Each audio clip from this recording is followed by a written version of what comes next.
If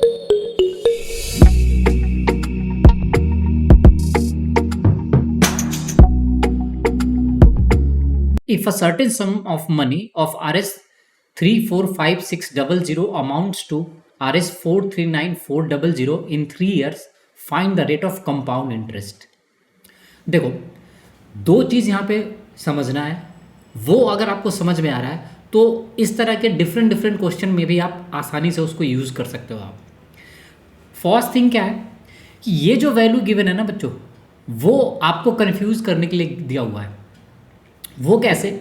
simple सा terms में, अगर मान लो आपके पास कोई अमाउंट है, लेट्स से 100 रुपीज़ है, और कोई रेट ऑफ इंटरेस्ट है R%, और किसी certain period of time T time में ये मान लो 150 हो जा रहा है, तो अगर मैं रेट ऑफ इंटरेस्ट को और टाइम को कांस्टेंट रखूं, तो अगर प्रिंसिपल में मैं किसी भी एक नंबर से मल्टीप्लाई कर दूं, जैसे मान लो मैंने यहाँ पे 50 से मल्टीप्लाई कर दिया, तो ये जो अमाउंट है ना वहाँ पे भी 50 से मल्टीप्लिकेशन हो जाएगा। As simple as that.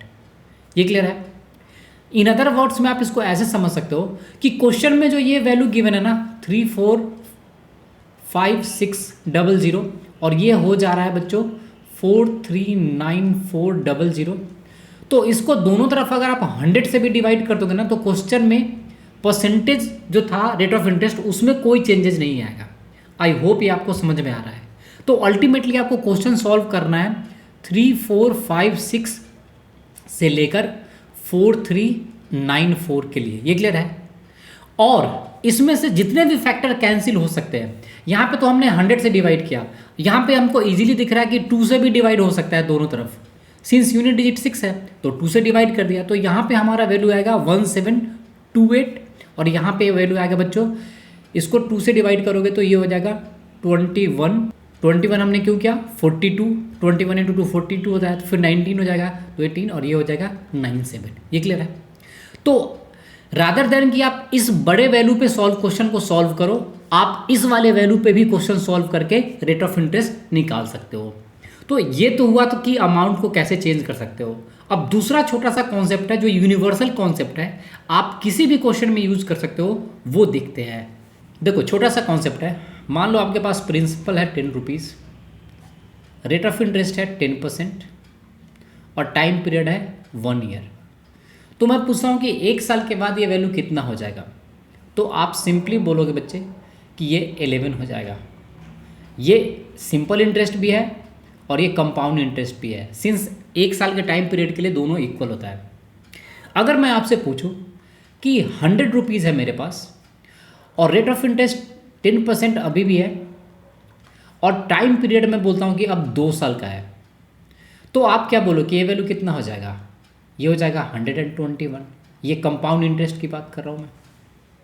अगर मैं आपसे बोलूँ कि मेरे पास प्रिंसिपल 1000 रुपीज़ है, रेट ऑफ इंटरेस्ट अभी भी 10% है, और टाइम पीरियड अब 3 इयर्स का हो गया है, तो अब जो वैल्यू आएगा वो कितना आएगा? वो आ जाएगा बच्चों 1331 एट कंपाउंड इंटरेस्ट। ये क्लियर है? अब इन सारे नंबर्स को देखो, ये अजूबा नंबर है, अमेजिंग नंबर है। ये क्लियर है? ये आपको बताता है कि अगर कोई भी प्रिंसिपल 1 साल के लिए आप कैलकुलेट करोगे तो सिंपली आपने परसेंटेज यहाँ पे निकाल लिया है। अगर 2 साल के लिए आप कैलकुलेट कर रहे हो तो आपने क्या किया है? यहाँ पे स्क्वायर कर दिया है। ये क्लियर है? तो आपने इधर भी स्क्वायर कर दिया। अगर 3 साल का टाइम पीरियड है तो आपने प्रिंसिपल को यहाँ पे क्या कर दिया है? क्यूब कर दिया है बच्चों। तो इधर भी आपने इस वैल्यू को क्या कर दिया है? क्यूब कर दिया है। As simple as that. तो अगर मुझे इस फर्स्ट ईयर से लेकर 3rd ईयर तक जाने के लिए हमने क्यूब किया है, तो 3rd ईयर से 1st ईयर तक जाने के लिए हम क्या करेंगे? क्यूब रूट निकालेंगे 1/3। ये क्लियर है? तो इधर से भी हम क्या करेंगे? 1/3 निकाल देंगे। तो यहाँ पे हमें ये इजीली दिख रहा है, ये किसका क्यूब है बच्चों? ये 3 साल के टाइम पीरियड के लिए ये प्रिंसिपल 17282197 हो जा रहा है। तो अगर मुझे 1 साल में 1 ईयर में क्या चेंज हो रहा है उसको अगर देखना है तो हम क्या करेंगे? तो सिंपली हम क्या करेंगे? यहाँ पे क्यूब रूट निकालेंगे 1728 का, और यहाँ पे भी क्यूब रूट निकालेंगे 2197 का। यहाँ पे क्यूब हो जाएगा। ये क्लियर है? और आपको पता है ये 12 का क्यूब होता है और ये 13 का क्यूब होता है। तो तो 1 साल के टाइम पीरियड में 12 रुपीज़ 13 हो गया है। तो कितने का इंटरेस्ट मिला? 1 रुपीज़ का इंटरेस्ट है, कितने पे? 12 पे। तो 1/12 इंटरेस्ट मिल गया। 1/12 कितना परसेंटेज होता है? तो ये सिंपली कितना आ जाएगा? 8.33%। वही आपका क्या होगा? Rate of interest.